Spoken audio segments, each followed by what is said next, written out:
স্থানীয় নির্বাচনে এককভাবে প্রস্তুতি নিচ্ছি। জামায়াতও তাদের জায়গা থেকে এককভাবে প্রার্থী ঘোষণা করছে। 2036 সালের মধ্যে এনসিপি জনগণের ভোটে সরকারি দল হিসেবে সংসদে জায়গা করে নিব। সম্মানজনক এখানে একটা বোঝাপড়া হয়, তাহলে আমরা এটা জোটগতভাবে করতে পারি। আমরা জাতীয় নির্বাচনের অভিজ্ঞতা থেকে শিক্ষা নিয়ে দ্রুত সময়ে আমরা স্থানীয় নির্বাচন প্রস্তুতি শুরু করেছি।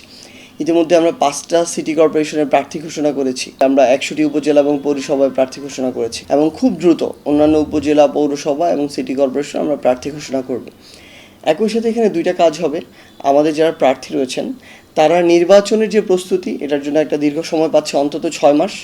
পাশাপাশি এটার মধ্য দিয়ে আমাদের সাংগঠনিক ভিত্তিটা তৈরি হচ্ছে। স্থানীয় নির্বাচনে এখন পর্যন্ত আমরা এককভাবে প্রস্তুতি নিচ্ছি। একদম সিটি কর্পোরেশন, যে উপজেলা থেকে শুরু করে পৌরসভা, ইভেন ইউনিয়ন চেয়ারম্যানও ধাপে ধাপে আমরা এককভাবেই ঘোষণা করব। 11 দলীয় যে বিরোধী দলীয় জোট রয়েছে সংসদে এবং রাজপথে, যদি দেশের স্বার্থে, জনগণের স্বার্থে আমরা ঐক্যবদ্ধ হতে পারি এবং সম্মানজনক এখানে একটা বোঝাপড়া হয়, তাহলে আমরা এটা জোটগতভাবে করতে পারি। কিন্তু এখন পর্যন্ত যেহেতু এই বিষয়ে আলোচনা বা সিদ্ধান্ত কোনোটাই সেভাবে হয়নি, সেই কারণে আমরা এনসিপি এককভাবে আমাদের দলীয় প্রস্তুতি নিচ্ছি।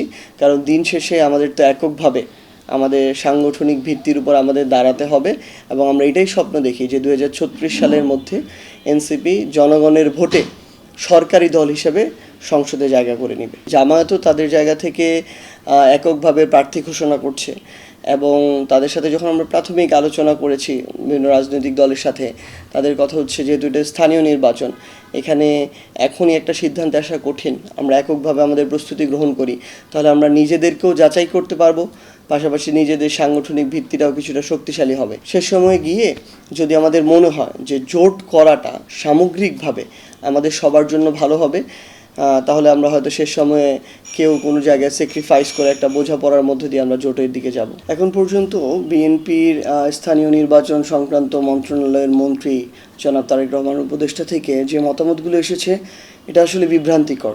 কেউ বলছেন ডিসেম্বরের মধ্যে নির্বাচনের প্রস্তুতি শুরু করবেন, কেউ বলছেন দ্রুত সময়ের মধ্যে নির্বাচন দিবেন, কেউ বলছেন নির্বাচনের প্রস্তুতি শুরু করলেও আরও 1 বছর লাগতে পারে নির্বাচন দিতে। তো সামগ্রিকভাবে এটা হচ্ছে নির্বাচনকে পিছিয়ে নেওয়ার একটা পায়তারা।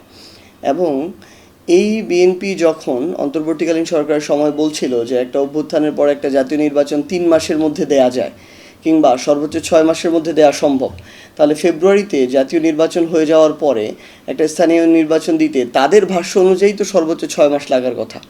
সেই হিসেবে 6 মাসের মধ্যে নির্বাচনটা হতে পারে। কিন্তু তারা সেটা না করে যখন প্রশাসক বসায় সিটি কর্পোরেশনের, জেলা পরিষদে, তখন আমাদের কাছে মনে হয় এটা নির্বাচনকে পিছিয়ে নেওয়ার একটা পায়তারা। এই ডিসেম্বরের মধ্যে যদি বিএনপি স্থানীয় নির্বাচন দেয়, তাহলে এটা দেয়া সম্ভব এবং তারা চাইলেই এটা পারে।